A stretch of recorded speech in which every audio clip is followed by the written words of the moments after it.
Welcome to Stand Up and Redo with Petra Demuse, the podcast where transformation isn't just possible, it's inevitable. If you've ever felt stuck, weighed down by past choices, or like life's chapters have been written in ink, think again.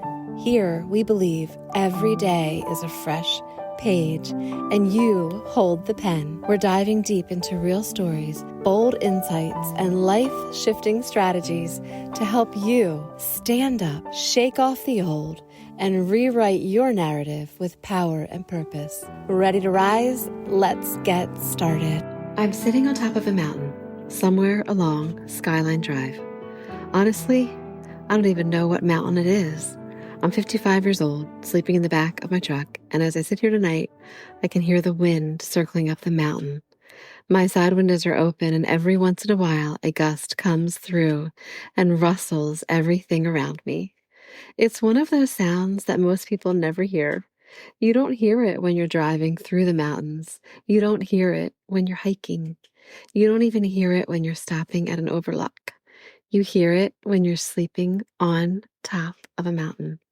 You hear it when you're laying in a tent or sitting in the back of your truck with the windows open and nowhere else to be.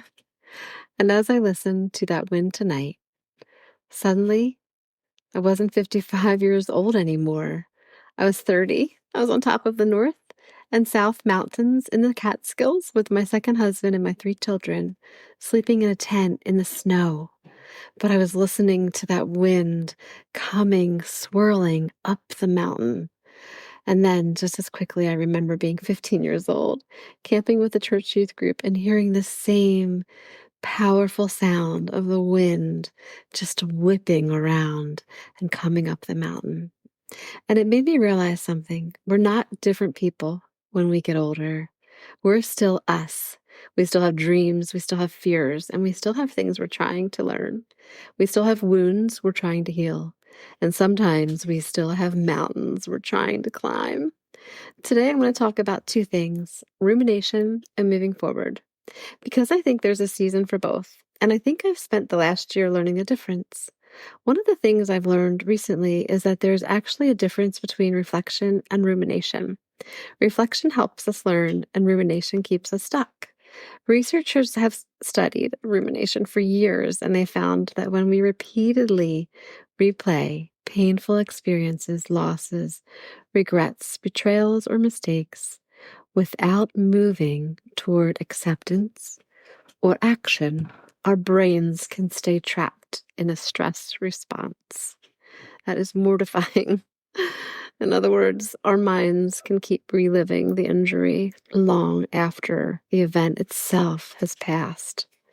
The brain continues activating many of the same emotional pathways that were activated when the hurt very first happened.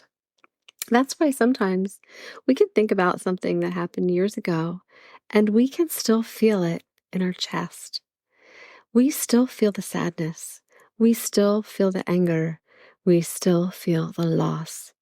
Our brains are incredibly powerful, and sometimes they don't know the difference between remembering a wound and reopening a wound. But reflection says this. Reflection says, what can I learn from this? But rumination stays with this thought. Why did this happen to me? Reflection, on the other hand, gathers wisdom, but rumination keeps picking at the scar.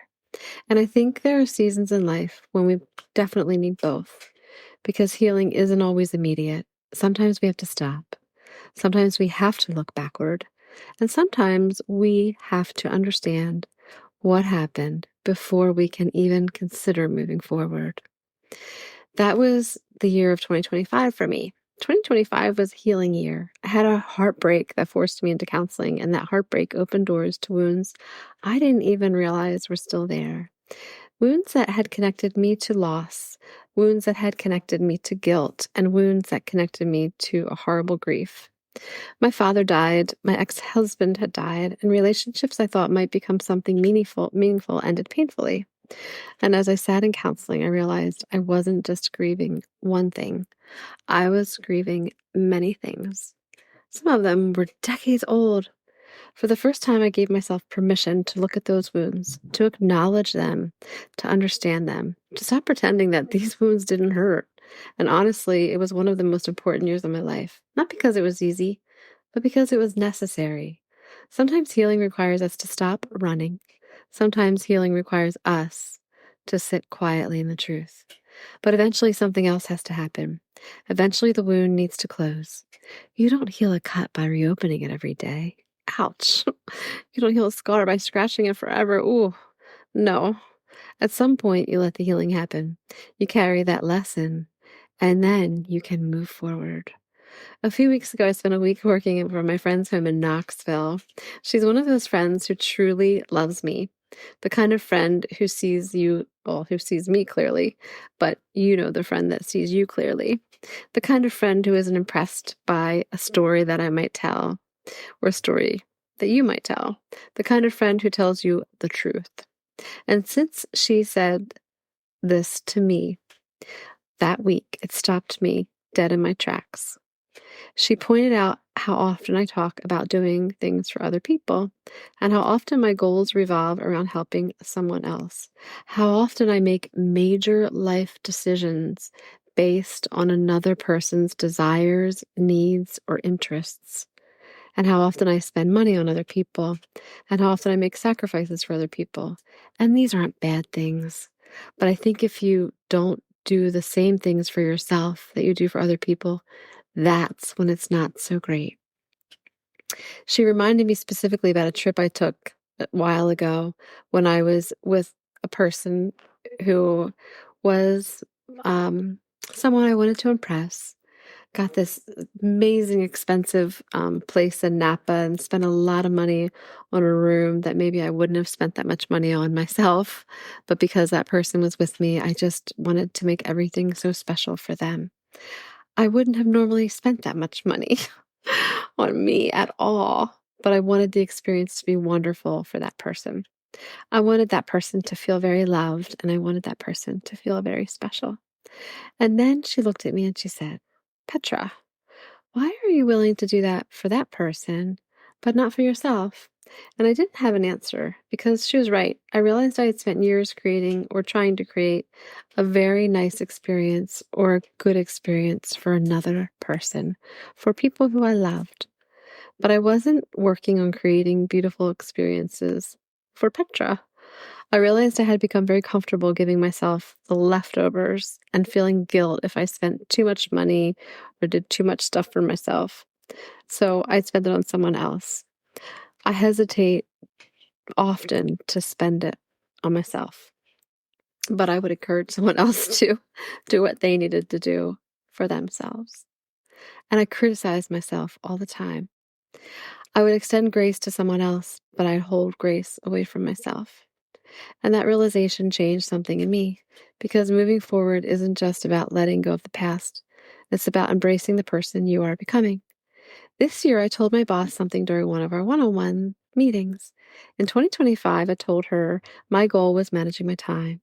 In 2026, my goal is becoming forward-thinking. And I want to do that forward-thinking at work, in relationships, in my faith with Christ, in my personal life. I want to stop asking what happened and start asking what's next. I want to stop defining myself by my wounds. And what's healing and what I'm scratching and what I'm keeping open.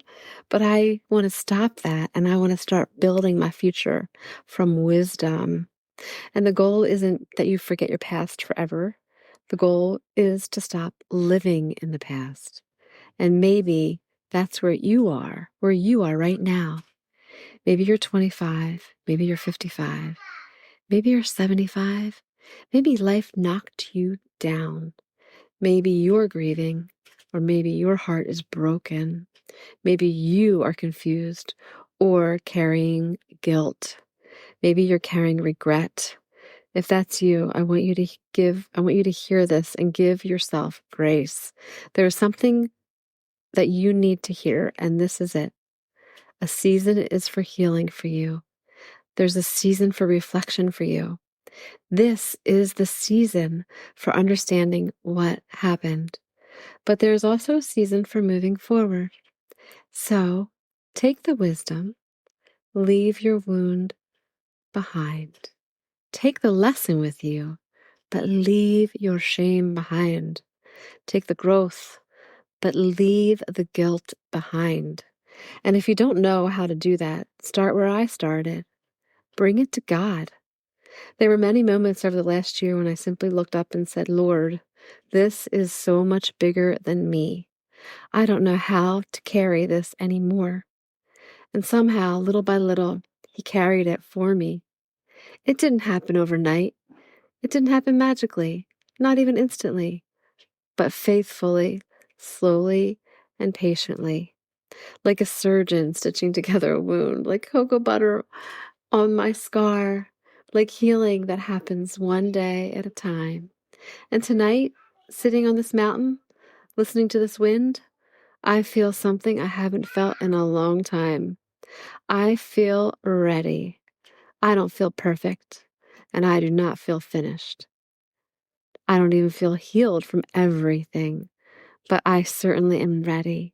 I am ready to move forward, ready to love me the way I've always loved other people, and ready to create beautiful experiences for myself. Ready to stop apologizing for taking care of myself. I'm ready to embrace the next chapter. So if you see a little less of me for a while, don't worry. I'm not disappearing. I'm living, I'm healing, and I'm traveling. I'm listening to the wind on the mountainside. I'm finding joy in simple things. I'm learning how to love myself with the same kindness I've spent years giving away. And when I come back to this microphone, I want to come back with something meaningful to say. So until then, keep moving forward, one step, one day, and one scar healed at a time. Your past may have shaped you, but it does not have to define your future. This is Petra DeMuse, and this is Stand Up and Redo. And I feel really good about you moving forward in your life, and appreciate that you can let me step away from the podcast a little bit for a little while, and I will be here doing this much less, but still here, still posting, but not every week. And I thank you for giving me that time. And I thank you for listening to this podcast. And I thank you for listening to all my podcasts. And this podcast is a work based on the personal experiences, reflections, and memories of the speaker. The events described are true to the best of the speaker's knowledge and recollection. Some names, locations, identifying characteristics, and timelines have been changed or altered to protect the privacy of the individuals involved. In some cases, composite characters have been created or dialogue has been reconstructed based on memory. The intention of this podcast is not to defame, malign, or harm any individual or entity. Rather, it is to share the speaker's journey with honesty, vulnerability, and integrity. Any opinions expressed are solely those of the speaker and are not intended as statements of fact regarding any person, group, or organization. Listeners should keep in mind that human memory is inherently subjective and selective, and while every effort has been made to ensure accuracy, this podcast reflects the speaker's perspective and truth. Thank you.